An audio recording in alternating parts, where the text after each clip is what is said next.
अब तपाईँहरूको पार्टी त झन् क्षयीकरण हुँदै गयो कि हेर्दाखेरि त तपाईँहरूको पार्टी चाहिँ पूर्व प्रधानमन्त्रीको हिसाब गर्ने नि सबभन्दा धनी पार्टी तपाईँहरूको 3-3 जना पूर्व प्रधानमन्त्री भएको पार्टी तर आधार हेऱ्यो भने काहीँ तपाईँहरूको सङ्गठन झन् क्षयीकरण हुँदै गएको अब माधव नेपाल झलनाथको त्यो बेलाको पार्टी त्यो पनि छुट्टिएर आफै मात्रै नेताई मात्रै गएको कार्यकर्ता गएका छैनन् अनि तपाईँहरूसँग भएको एउटा सङ्गठनका मजबुत नेताहरू पनि छुट्टिएर हिँडेको जनार्दन शर्मा सुदन किराँती लगायतका अनि पार्टीमा को जोडिनु भयो भन्दाखेरि त्यही खोक्रो अनुहारहरू कि बुढेसकाल लागिसकेका अब पार्टीलाई खास भर्थे गर्न नसक्ने झलनाथ खनाल माधव नेपाल तपाईँहरूकै पूर्व माओवादी गोपाल किराँती अब उहाँहरू त एक प्रकारले रिटायर हुने भइसकेको सङ्गठन केही पनि छैन अनि त्यस्ताहरू नेता लिएर गएर तपाईँको पार्टी अनि फागुन 21मा कसरी चुनाव लड्न सक्छ कहाँ पुग्छ अब फागुन 21को चाहिँ मैले हेरेको छैन तर मैले के हेरेको छु भने नि मैले अघि पनि भने म सबैलाई समान रूपमा यद्यपि कुनै बेला मैले माधव नेपाल कमरेडको इभेन्ट वाइज मैले विरोध पनि गरेँ होला इभेन्टमा झलनाथ खनालको गरेँ होला अथवा गऱ्यौँ होला र अरू नेताहरूको पनि गऱ्यौँ होला हैन तर हामी के कुरा केन्द्रीकरण गर्न चाहन्छौँ भने कुनै बेला नेपालको कम्युनिस्ट आन्दोलनमा पुष्पलाललाई हामीले गद्दार भन्यो कम्युनिस्ट आन्दोलनले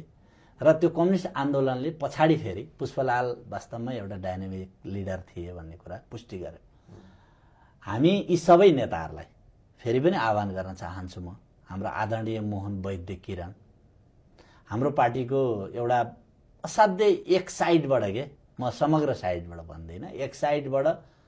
एकदमै आदर्शवादी नेता हो मोहन वैद्य किरण र उहाँहरू सबै नेताहरूलाई हामी यो आन्दोलनको एउटा गजबको चाहिँ ब्याकग्राउन्डको चाहिँ रेस्पेक्टेबल चाहिँ तस्विरहरू हो यो भनेर पुज्ने स्तरमा राख्न चाहन्छौँ र उहाँहरूको इतिहासको आधारमा र उहाँहरूले इतिहासलाई फेरि पुष्टि गर्ने सन्दर्भमा गरेका क्रियाकलापमा भएका नकारात्मक कुराहरूलाई पनि हामी स्पष्टतापूर्वक झिकिदिन चाहन्छौँ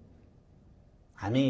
माधव कमरेडको नकारात्मक कुरा हामीले यहाँ समायोजन गरेका छैनौँ वामदेव कमरेडको पनि समायोजन गरेका छैनौँ झलनाथ कमरेडको पनि समायोजन गरेका छैनौँ र माओवादी जनयुद्धबाट आएका अध्यक्ष कमरेड प्रचण्ड लगायत हामी सबैका नकारात्मक कुरा हामीले यहाँ समायोजन गर्नलाई एकता गरेको होइन सकारात्मक कुरा जति केन्द्रीकरण गर्नलाई एकता गरेको हो हामी सबैलाई आह्वान गर्न चाहन्छौँ कम्युनिस्ट आन्दोलनको हामी 5वटा टाउको चाहिँ अन्तर्राष्ट्रिय कम्युनिस्ट नेताहरूको हामी बनाउँछौँ तपाईँहरू कति 10-15 जना कतिजना बन्नुहुन्छ त्यतिको चाहिँ टाउको हामी सर्लक्क पछाडिपट्टि ब्यानरमा एकै ठाउँ राख्न चाहन्छौँ प्रचण्ड समेतको भनेको फागुन 21को चुनाव होइन मैले भनेको कम्युनिस्ट आन्दोलनमा त्यो चाहन्छु नम्बर 1 नम्बर 2 त्यसलाई बेस बनाएर अब हामी हाम्रो मार्गमा खडा छौँ अब हामी निकास दिन्छौँ हामी पनि छौँ तपाईँ यो नठान्नुहोस् कि अब प्रचण्डको जुङ्गा हेरेर मात्रै बाँकी नेताहरू अगाडि बढ्छन् प्रचण्डको गुणगान गाएर मात्रै नेताहरू अगाडि हिँड्छन् यी युवाहरू तिनीहरूकै वरिपरि घुमेर यिनीहरूसँग लुटेर खाना चाहिँ पल्केर खाएको भन्ने त्यस्तो नकारात्मक दृष्टिबाट नहेर्नुहोस् केही लेना देना छैन प्रचण्डसँग के पनि लिनु नि छैन के पनि दिनु पनि छैन प्रचण्डले बनाएको पार्टी प्रचण्डले निर्माण गरेको चाहिँ पार्टीको नेता कार्यकर्ता भएर सरल सयात्रीको पहिचान छ अब बाँकीको निकास हामी दिन्छौँ उहाँहरूलाई सम्मान गरेर दिन्छौँ